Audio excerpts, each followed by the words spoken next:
Right, Assalamu alaikum everyone. Inshallah, we're going to get started right away.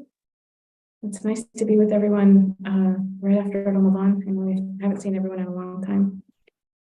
Bismillah ar-Rahman ar-Rahim, alhamdulillahi rabbil alameen, wa sallallahu ala Sayyidina Muhammad wa ala alihi wa sahbihi wa sallam.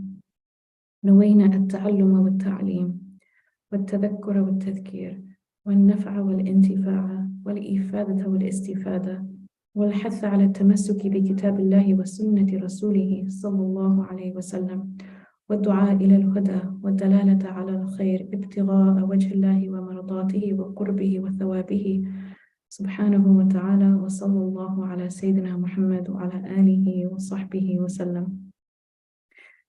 In the name of God, the most compassionate, the most merciful, all praise is due to God, Lord of the worlds. And peace and blessings be upon our Master Muhammad and his noble family and companions and followers.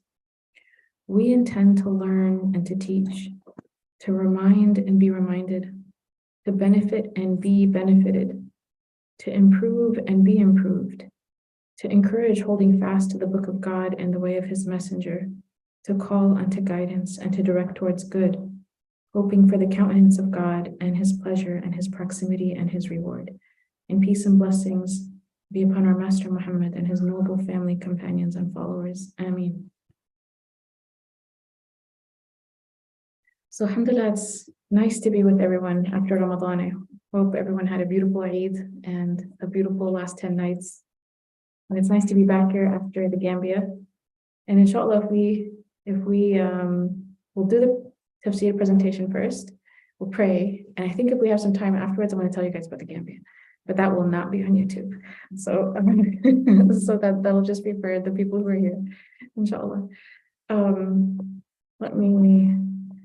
Actually, we did have a very simple assignment, I think, for last time that we were together, which was in the month of Ramadan, was to actually try to read as much Qur'an as we can. And one of the things that I learned when I was in the Gambia was because there are people who had questions about what if you did most of a khatam, like you were at like juz like 24, or you just couldn't get it to 30, by the end of the month. And the Shaykh, he said, as long as you continue to read it afterwards, it'll still count as your Ramadan khatam. So for anyone who has a little something they need to left over, glad tidings of just keep going and finish it with that intention. Inshallah, it's accepted still. And with that kind of reward. Well, I guess, yeah, if anyone wants to share about that particular assignment, feel free to share, inshallah.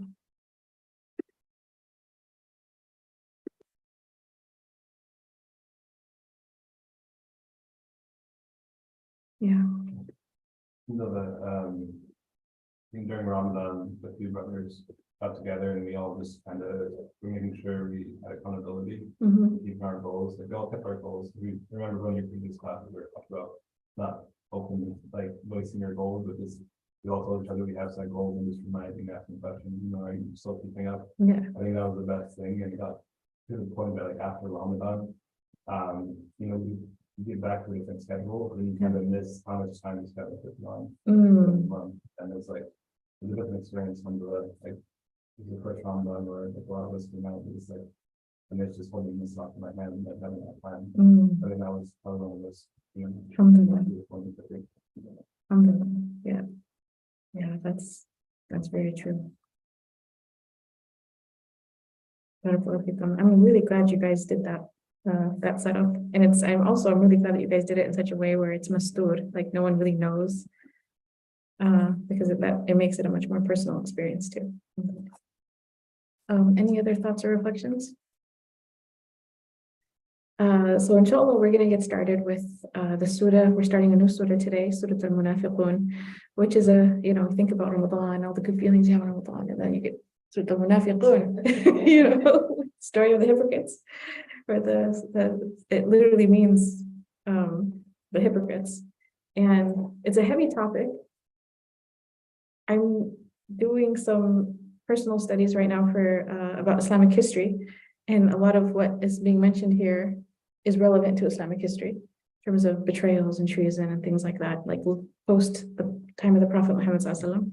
But but there's still, even though the topic is heavy in this way, there's still always ways in which we as Muslims and Assalamu alaikum, welcome, want to and seek to try to benefit from the lessons in the surah. So Surah Al Munafiqun, it takes its name from the discussion of the hypocrites who attested to the Prophet Muhammad and swore fealty to him, but continued to ally themselves with his enemies. And so is there like a little bit of an echo? I think when I get too close to the computer, or how's this? Better? Okay. Just gonna.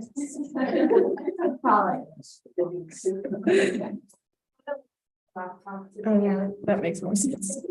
Thank you. Sure. Okay. You try to also keep it up. Right. I'm fine with the microphone, by the way. I'm so fine just holding a little fuzzball in my hand, if that makes things easier.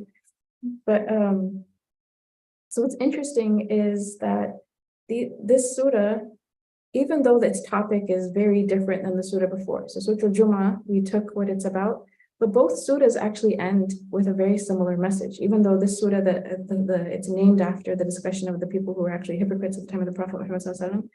They swore allegiance to him, and then they would secretly betray him regularly and try to ruin his plans and ruin his, what he was trying to do, and trying to pull people away from the Prophet while pretending to be Muslims, right? But the surahs, they both actually end with a focus on not being attached to the material world in such a way where that it distracts us from remembering God.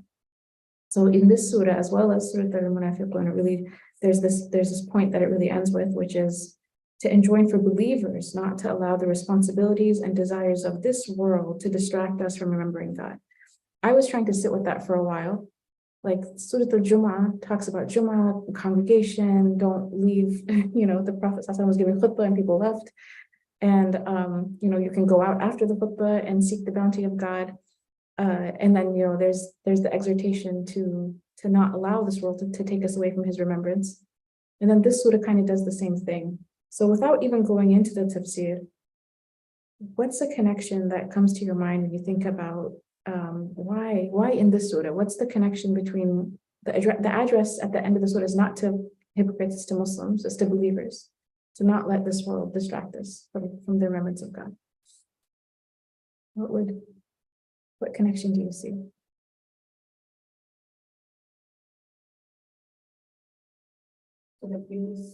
No, to this own surah, because the beginning of the surah is going to be a discussion of the munafiqun, that those who were hypocrites and they plotted against the Prophet while they professed to believe in him. Then the surah ends with addressing Muslims and believers to not let this world distract us from God.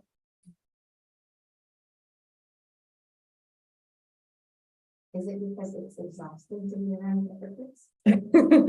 I think you're onto something. It is exhausting to be around hypocrites, but what else? Would you know? Would anyone know a hypocrite? No. I mean, there's it's just draining. It's just draining. This toxic energy, right? But any other thoughts? To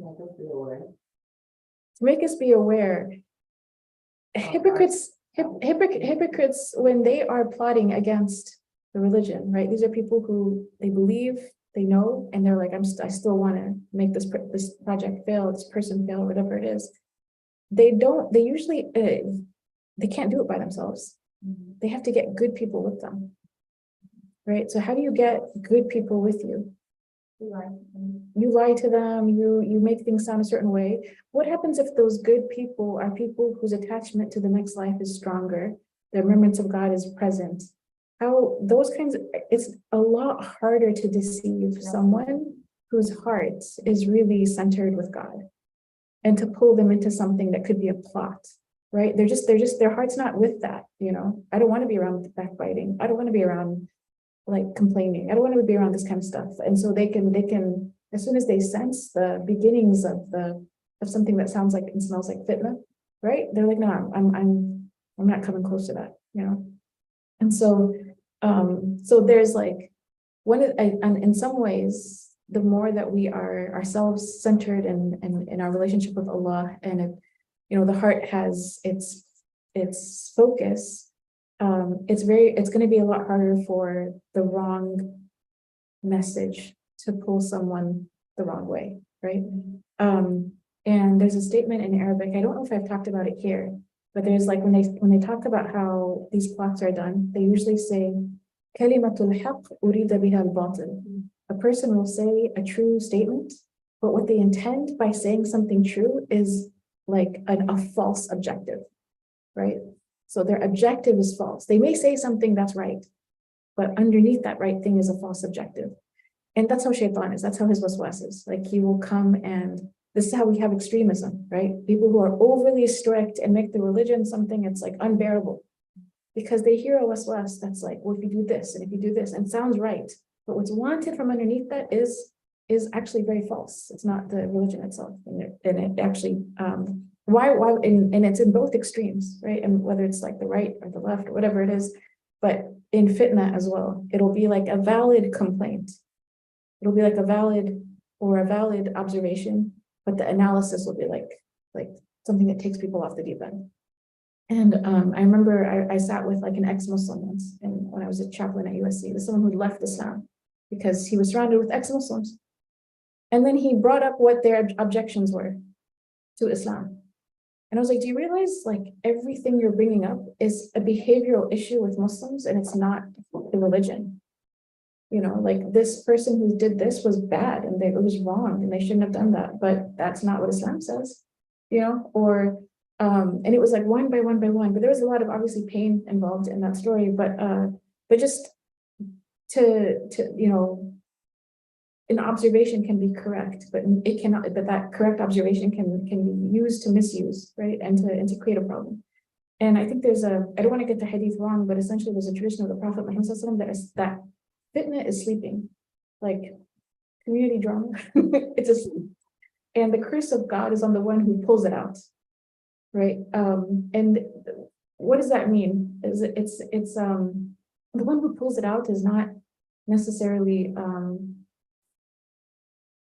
like a lot of people who get swept up in a problem, they're swept up in it, but they're not the one who was like, I'm going to make a problem out of this, right? Like they see something and they're in. What happened when the wife of the Prophet, Aisha, right? There was actually someone who saw her coming into the city, and he said, and he was with someone who heard him say it. I'm going to make a problem for Aisha. Out of this, he's saying it to himself, meaning I'm going to plant the slander.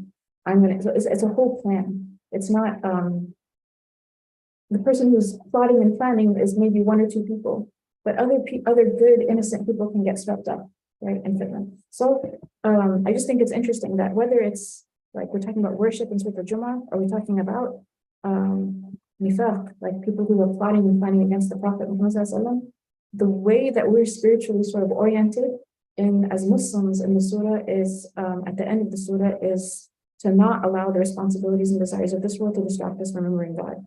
There's protection. There's really a lot of protection in being focused on God, because you can, the heart that is in that state, it's been strengthened, and hopefully strengthened against becoming a part of those types of problems.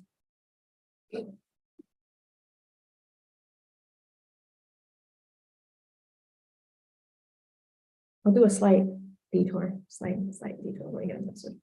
one of the things that happened on the way to Gambia is I spent, alhamdulillah, for those who don't know, like the last 10 nights of Ramadan in the Gambia, and there's a beautiful masjid there, and they have tarawih and they have tahajjud, and it's very, I think in all of Ramadan, the place where I could pray with the most peace of mind, like as a mother, because they had a floor that was the basement floor that was full musalla, and the kids could literally, those were the moms. And so the kids could just run around like crazy while we were praying, but it was like really safe. And also all the other kids, mashallah, are really beautifully mannered and stuff. So I literally didn't even have to worry about them, you know, like I could just pray and know everything's going to be fine from the. But one of the things that happened on the way there was my watch broke on the airplane. And this was like a new watch that like it's a very standard watch that I buy every year, but it works for a whole year, then dies, then I buy another one. It's a cheap one, right? Like it's something that works, it does its job. So it was probably maybe only 2 months old. So I still had a good 10 months on it, and it just completely dies on the airplane. I was like, this is strange. Then I get into the country and my phone stops working. My phone's not, it won't connect to the internet. It won't connect, it won't text message, it won't do anything. It's not receiving the signal, even though my phone is the kind that you should be able to travel anywhere in the world. And I really took it as a message of God is just telling me to like, get off the grid, like just focus on him. And I kept trying to figure out how to fix my phone. That didn't really work. I could only use it as a camera for pictures. But what I noticed, subhanAllah, is the combination of that technology being down and the place that I was in, the setting that I was in, and the culture of the people there, they're not rushed.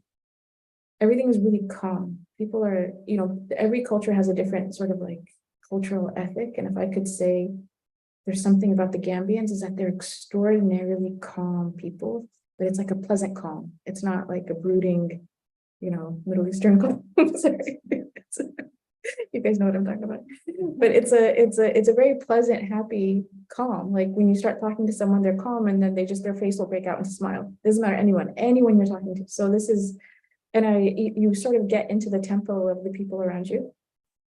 And it's that calm, super calm. And my phone's not working. I can't get back into the American mindset in any way.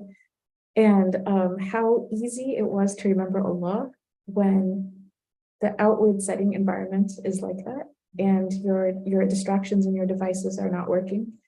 And like being in the moment and being present in the moment. And I was like, this is like almost effortless, like to be in remembrance. Like, and it's not even, I'm not even in the masjid or in the zawiyah, or I'm with just the people, I'm in the hotel, but there's a beautiful culture of that. And one of the lessons that we learned from the Shaykh later was that anger is something that actually weakens us. It physically weakens us. It takes away from our power. And calm, right, and contentment with God, and tawakkul, these are all qualities that expand our capacities and make us strong. And so one of the things I thought about when I was there is like, Americans just got to go visit the Gambia. We just need to know what it's like to be somewhere where everybody's calm, because we're not a calm culture. You realize how not calm you are when you're there, and everyone else is just, I understand why they call it the smiling coast. People are smiling on the coast, and then you just talk to them and they're smiling. And it's not economic. It's probably one of the poorest places I've ever visited in my life in terms of people don't maybe have access to electricity or AC or any of that stuff. But there's this overall pleasant calm. And subhanAllah, how like regulating yourself in that way, so that just for the purpose of that's what people do, how that really opens you up to presence in general, being present, and also just being present with God. And again, that I really, our phones are a problem. They're because I saw for about 10 days I couldn't use it. And the only time, subhanAllah, that my phone would actually really get good internet was in the hotel when I was working on my research paper, when I needed it for research. I needed to look something up on it, and I had my laptop out and my phone, and then it would work. And then I'd like take 2 steps out and it's not working. Only when I'm doing the research. So alhamdulillah, it was like a reminder of like, we don't, as human beings, we don't need to be like this. Like we've been constructed we've been sort of conditioned now in a way that goes against our nature. And more on that later, because we have to get to tafsir, inshallah. But the surah is divided into these 2 themes. So I'll read, I need a time. Okay. So I will, I'm going to read just the translation first of all the verses, so you can see all the verses together, and then we're going to take the portion that we're going to take. When the hypocrites come unto you, they say, we bear witness that you are indeed the messenger of God, yet God knows that you are indeed his messenger, and God bears witness that the hypocrites are surely liars. I'm switching out of Old English. I can't. So just because they took their oaths as a shield and thus turned from the way of God. Evil indeed is that which they used to do. That is because they believed and then disbelieved. So a seal was set upon their hearts such that they comprehend not. And when you see them, their bodies impress you. And if they speak, you listen to their speech. Yet they are like leaning timbers. They suppose that every cry is against them. They are the enemy, so be wary of them. May God curse them. How are they perverted? And when it is said to them, come, the messenger of God will ask forgiveness for you, they twist their heads, and you see them turning away in arrogance. It is the same for them, whether you ask forgiveness for them or you ask forgiveness for them not. God will never forgive them. Truly, God guides not the iniquitous people. They are the ones who say, do not spend on those who are with the messenger of God, that they may disperse. Yet to God belong the treasuries of the heavens and the earth, but the hypocrites comprehend not. They say, if we return to Medina, the mightier will surely expel the weaker therefrom. Yet unto God belongs the might, and unto his messenger and the believers. But the hypocrites know not. O you who believe, let neither your property nor your children divert you from the remembrance of God. Whosoever does so, it is they who are the losers. And spend of that which we have provided you before death comes upon one of you, and he says, my Lord, would that you grant me reprieve till a term near, that I may give charity and be among the righteous. Yet God will not grant any soul reprieve when its term has come, and God is aware of whatsoever you do. That's the whole surah. And now we're going to look at the first two verses, inshallah, for today. So, أعوذ بالله من الشيطان الرجيم بسم الله الرحمن الرحيم إذا جاءك المنافقون قالوا نشهد إنك لرسول الله والله يعلم إنك لرسوله والله يشهد إن المنافقين لكاذبون اتخذوا أيمانهم جنة فصدوا عن سبيل الله إنهم ساء ما كانوا يعملون. When the hypocrites come unto you, they say, we bear witness that you are indeed the messenger of God. Yet God knows that you are indeed his messenger, and God bears witness that the hypocrites are surely liars. So in this verse, this first verse, before I go into it, does anyone observe anything in either the Arabic or the English that looks like a pattern?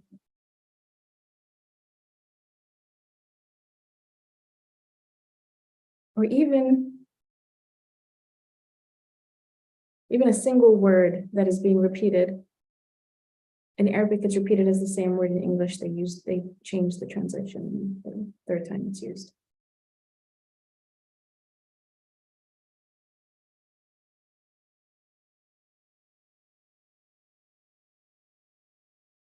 You might see it in the Arabic. It might be easier to see it. Like the nashhad al-ayman, that they swear between opposed no exaggeration. You're close. There's a harf. There's a letter that's being repeated 3 times.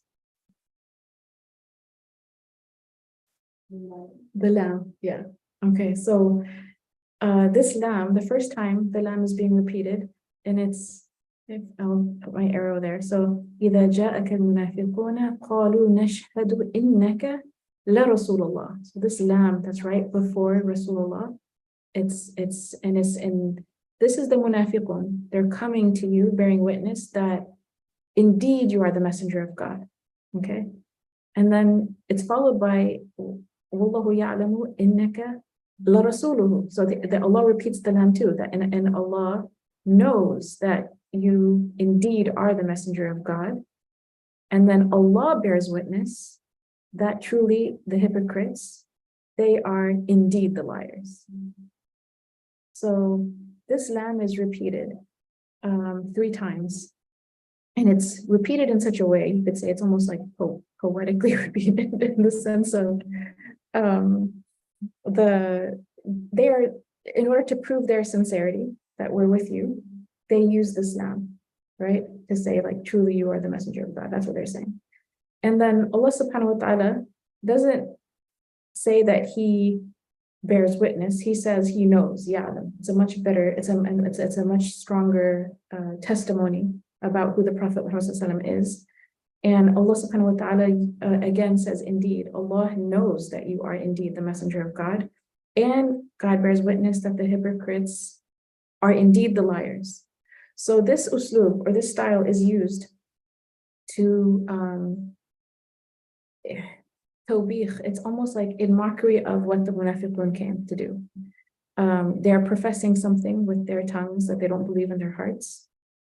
And that's one way of looking at it. Another way of looking at it is that they actually believe that he's the prophet, but they don't want to follow him, so they're going to plot against him anyways.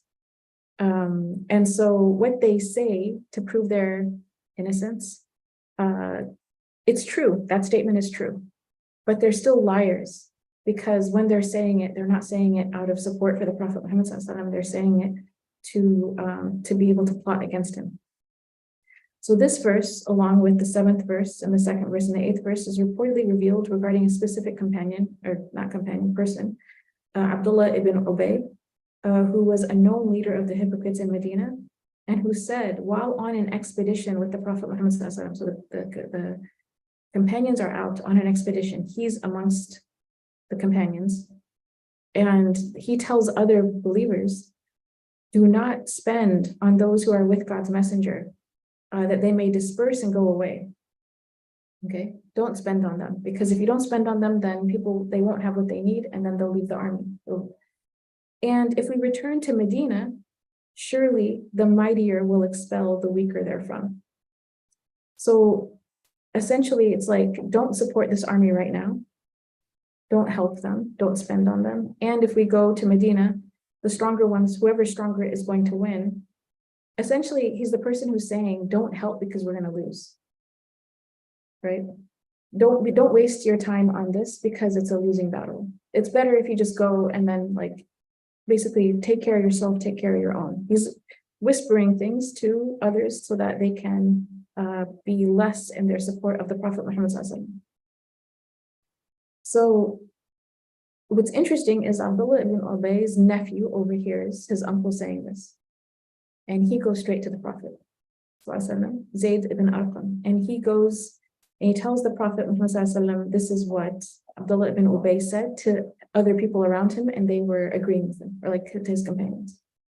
So the Prophet Muhammad brings them all together, and he asks them if they said it, and they swear that they didn't say it in front of God. They take an oath that we swear we didn't say what he said that we said. And so the Prophet Muhammad accepts the fact that they swear, because they swear that they didn't do it. He accepts that from them, and then these verses 1 through 8 of this surah are revealed. After the verses are revealed, the Prophet calls the nephew of Abdullah ibn Ubay over, and he says, "O Zayd, God confirmed your statement." And then also in Surah At-Tawbah, God bears witness that the hypocrites are surely liars. This is in the surah. Indicates that the faith is not just something that you say. It has to be an affirmation of the heart. It's not just something you profess with the tongue. And true speech comes from both the heart and the tongue. So for speech to be sound, for it to be lacking of hypocrisy, it needs to be both true in the heart and true on the tongue.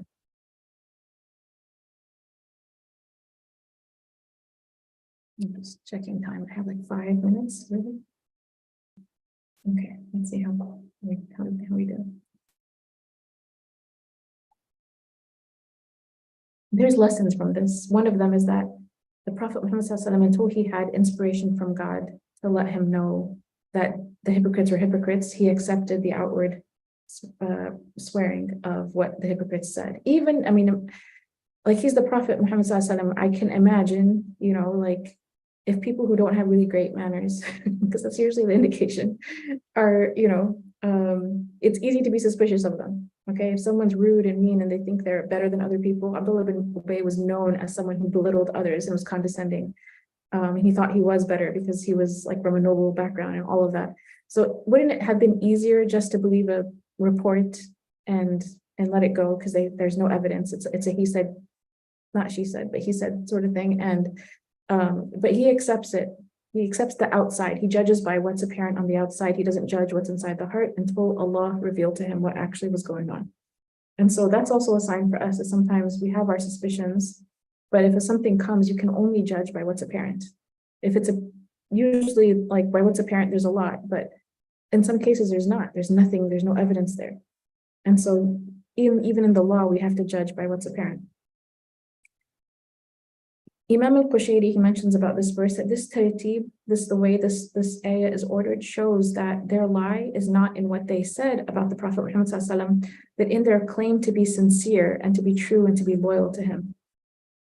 And the other, when the hypocrites are coming to the Prophet Muhammad ﷺ and they're bearing witness, Imam Ibn Ajiba, he says they're coming into the majlis of the Prophet. So they're coming into where companions are seated, where this is going to be witnessed by others in the gathering.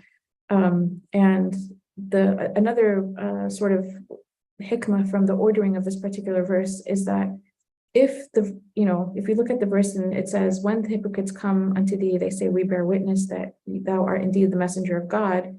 And it goes straight to, and God bears witness that the hypocrites are surely liars. Right? It can come off like there can be wahm, like a misunderstanding or a confusion, that the verse somehow is saying the Prophet Muhammad is not the messenger of God. So by God attesting to it next in the verse is no, the point about like what's wrong is the hypocrisy that's in the hypocrites themselves. This idea that true speech comes from both the tongue and the heart.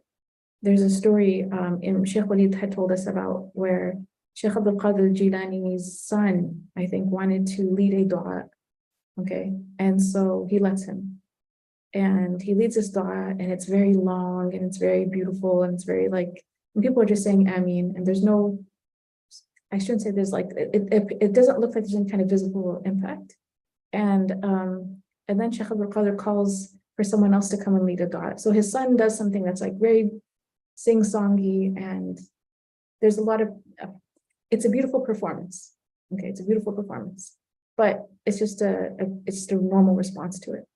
Then he calls someone in the audience who's like an old man that's in the back that no one pays attention to. He says, we want him to actually end the gathering with a dua. So they call this man to come, and he's like, I don't even speak well. He tells him like, I don't know what to make dua for. He's like, just make dua for anything. It's kind of like seen as like a miracle, but the old man comes up and he says something that's in broken, it's not even correct Arabic. He says, Allahumma ja'alna min al-jayyidin. Oh God, like grant us, let us be from like the good people. Like, and the whole room, everyone starts weeping and crying. And so his son is confused, and he's like, my dua, which was beautiful, people didn't care for it. And this old man who came and he said something like it moved the hearts, and the answer is that what comes from the heart affects the heart, meaning this is not performance-based. May Allah protect us all. So they took their oaths. Okay, they took their oaths as a shield and thus turned from the way of God. Evil indeed is that which they used to do. Their oaths, this is when they took that they professed faith. They took these are lies essentially for them. So they're saying something that they plan to plot against. This is fake for them, it's not true. It's not true in the sense of, do they believe that the Prophet is a prophet? Yes, but it's not true for them in the sense that they're not going to take them, they're actually not taking him as their prophet. And this is one of the reasons why the verses against them are so harsh.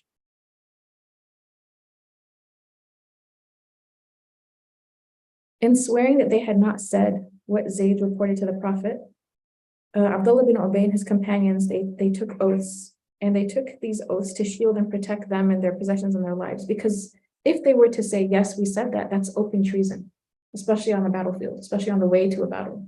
Like you're trying to get people to, defect from the army in the middle of that's a huge crime. So they're just, and their intention was obviously to avoid any kind of accountability. It says in Islam, the blood, property, honor of Muslims were protected by their oath of allegiance to the Muslim political entity, like the Prophet in that case, the one who's leading the society. In Surah Al-Tawbah, Allah says, they swear by God that truly they are of you, but they are not of you. And then also in Surah Al Imran, and they sell their oaths for a paltry price. إِنَّ الَّذِينَ يَشْتَرُونَ بِعَهْدِ اللَّهِ وَأَيْمَانِهِمْ ثَمَنًا قَلِيلًا. Like the people who they buy with their oaths in God and their pledges a low price. Like they're just going to sell this oath so that they can have something from this world. And it's because they're more concerned about the affairs of this world than they are of the next, and winning in this life and becoming, superior to others and being the ones who somehow end up with more. That they turned away from God indicates that they didn't just turn themselves away, but they turned other believers that were with the Prophet sincerely. They were trying to convince them to turn away from the Prophet as well. And they didn't want them to observe the decree of God, and they were trying to dissuade them, as well as the other Jews of Medina, from entering Islam. The Prophet Muhammad, he said, the signs of the hypocrite are four, and whosoever possesses one of them possesses the characteristic of hypocrisy until he abandons it. And I think this is maybe the one for us to focus on, inshallah. Maybe we'll end with this. I had another verse also prepared in terms of tafsir, but we have to pray Maghrib. But these four qualities, the Prophet has said, these are the qualities of hypocrisy. When they are entrusted, they betray the trust. When they speak, they lie. When they make a promise or a pledge, they betray it. And when they fight, they go beyond the bounds. Meaning, and in one narration, they use foul words. Okay, so those are signs of hypocrisy. We will, again, protect us all. So a person may not be a hypocrite, they're believing Muslim, alhamdulillah, right? But if they have one of these signs, the Prophet ﷺ is saying that then you possess a sign of hypocrisy, and you have it until you abandon it. So it's something to strive against. Now, what's the opposite of this? If that's the sign of a hypocrite, what's the sign of the person who's true and sincere? When you're entrusted, you fulfill your trust. When you speak, you tell the truth. When you make a promise, you would uphold it. And when you have a quarrel or a fight, the best example would be to have ihsan, and during times of during an argument or any kind of quarrel. So that would be like the way of believers is the opposite of that. And I thought about this even in terms of when he quarrels, he uses foul words, and how in the society that we're in, that's a lot of bad language is not even, it's just normal. People will use it even if there's not a fight. They just throw around cuss words and bad words all the time. It's culturally just, so subhanAllah, how the idea of the hypocrite is one who, when they get mad, they use foul words. What about the people who just use bad words, and they're not even mad? So, I mean, just to let us know, the water we swim in, sometimes just to identify, this is how bad it is to use foul language. I remember once when I was in Egypt, someone said, well, I never heard of a hadith that said that you can't cuss. And I'm like, you need a hadith that says you can't say the blank word, this word that exists in the 21st century. Then you have speak well and keep silent. You have all these other traditions that talk about how to speak and how not to speak. But here's one that is when they quarrel, they use foul words. The Prophet ﷺ was once asked, can a believer be stingy? Can a Muslim be stingy? And he said, yes. Then he said, can a Muslim lie? And he said, no. So that's another sort of quality that defies faith. Like lying is not the quality, lying goes against the quality of faith itself. The idea of betraying a trust, they said, one of the signs of Yawm al-Qiyamah is that when towards the end of times, the trust will be broken, meaning trust, it'll just become widespread. That trust is broken. Now, in Arabic, the word is amana, right? One of the things that we realize, especially in the age of social media, is there's no such thing as privacy, right? Think about how trust is broken as a norm. People have to tell people at weddings, please don't take any pictures. Nobody cares. You can put the sign up, please, no pictures allowed, no video allowed, and people will still do it. People will walk by other people's events and take out their phone like it's their, because I am physically in proximity to you, I have a right to videotape you, right? That's a broken trust. The Prophet ﷺ also said, al-majalis bil-amana, that like every sitting, every conversation is a trust. So it is automatically confidential. You don't have to say, by the way, please don't tell anyone. The fact that we have to say that, what does it show? That the default is the trust is broken. So we're kind of living in a time where some of these things are becoming normalized, right? That you can, the he said, she said is just assumed that people can just talk about all the time, or like conversations are repeated. And conversation is a trust. There's other forms of trust as well. There's financial trust, there's other things, but these are just things for us to be aware of, that like the believer is someone that would never share your news with someone else. And they're not going to share with you someone else's news. Why? Because that's part of their amana, right? That's their trust. They're not going to record something of yours and share it with other people in the sense of, you know, their phones and whatnot. I remember I saw something once, and it was a very private setting, and it was a famous person in it. And I think it was a video of Muhammad Ali, actually, in a very, very private setting, and it was on the internet. And I forwarded it to a teacher saying, like, to a sheikh saying, like, I don't think we should be on the internet, you know, like this. And the teacher's response was, there's like the trust has been broken. Like basically we live in a time where the trust has been broken. People are leaking things out that, you know, they shouldn't be doing that. If you even think about, what is it called? Is it Snapchat is the one that's only a few seconds, right? So why a Snapchat? Because I get a chance to leak something for 10 seconds and then there's no proof that I did it, but I was able to get it. Like even the like forms of social media are developed in order to facilitate the breaking of trust. So anyways, it's something for us to just think about and reflect on, because privacy used to be like a norm. The idea that you have a conversation with a practicing Muslim, you just know that's not going to get anywhere else. We had a different way of being. Because of Maghrib, I don't want to take more time, inshallah. We'll stop here and continue next week. But after Maghrib, because I do have some time afterwards, I'll share a little bit, inshallah, about some lessons from the Gambia. So I'm going to close formally.